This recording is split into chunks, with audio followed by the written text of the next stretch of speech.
हर हर महादेव। ओम नमः शिवाय। जय शिव जय बैद्यनाथ। शिव शिव रटे तो संकट कटे। शिव नाम कार कई लोग कहते हैं कि उनकी कुंडलिनी जाग गई।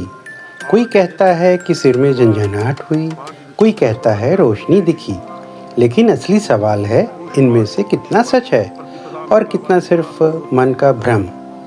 आज हम समझेंगे कुंडलिनी जागरण के असली संकेत और जानेंगे शास्त्रों में लिखी एक ऐसी घटना जिसने सदियों से इसे समझाने में मदद की है। कुंडलिनी क्या है?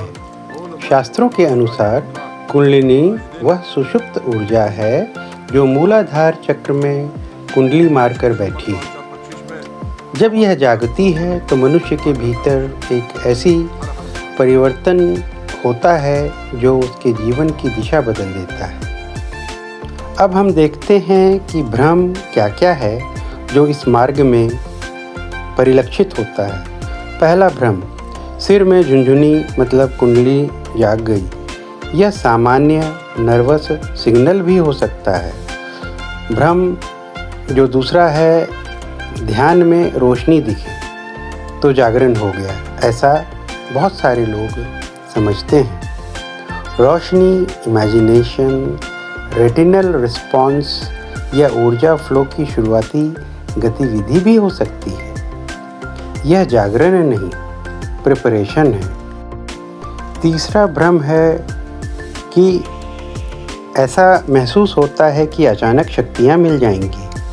असली कुंडलिनी जागरण में अहंकार समाप्त होता है, शक्ति नहीं बढ़ती। चौथा भ्रम है बिना साधना, बिना गुरु, YouTube देखकर जागरण हो जाएगा। शास्त्र कहते हैं यह ऊर्जा अनुशासन और मार्गदर्शन मांगती है। अब प्रश्न उठता है कि असली संकेत क्या है? पहला, मन की गहरी शांति। बिना कोशिश के विचार कम हो जाते हैं, मन स्थिर होने लगता है।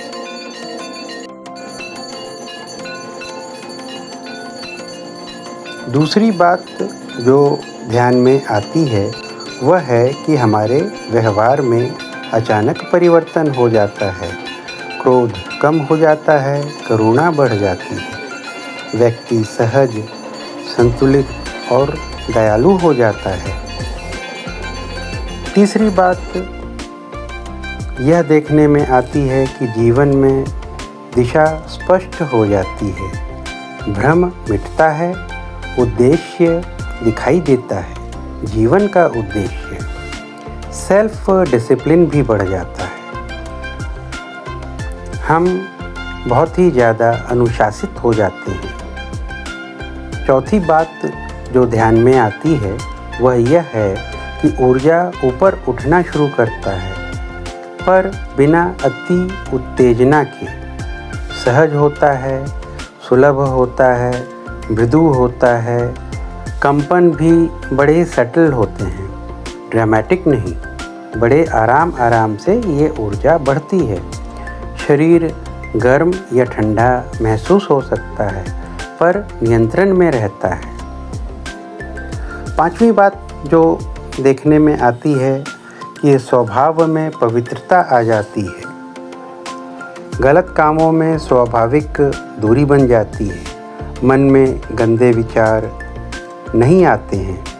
वासनाएं कम होने लगती हैं, चाहे वो धन की हो या व्यक्ति की हो। छठी बात जो हमारे ध्यान में आती है वह है आध्यात्मिक अंतर्दृष्टि, जिसे अंग्रेजी में इंट्यूशन कहते हैं।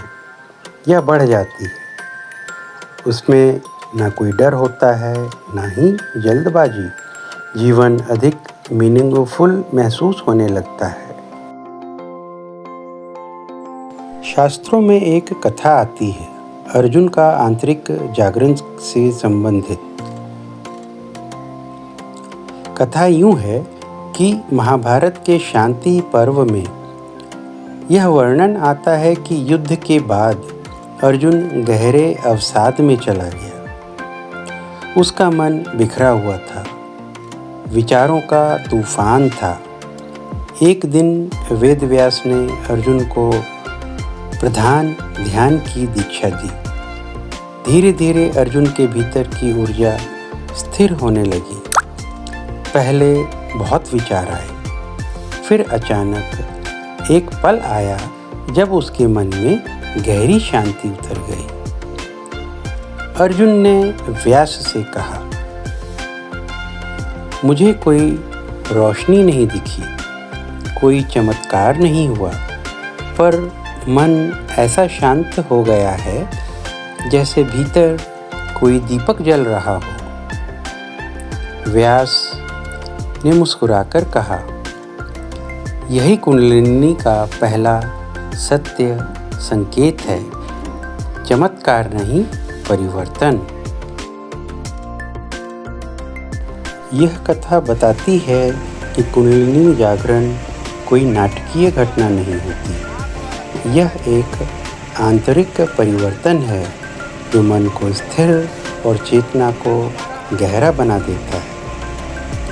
कुंडलिनी जागरण कोई अचानक बिजली गिरने जैसा अनुभव नहीं है।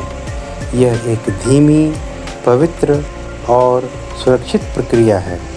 अगर आपके भीतर शांति बढ़ रही है, करुणा बढ़ रही है, अहंकार घट रहा है, तो समझ लीजिए आपकी कुंडलिनी अपनी असली यात्रा शुरू कर चुकी है।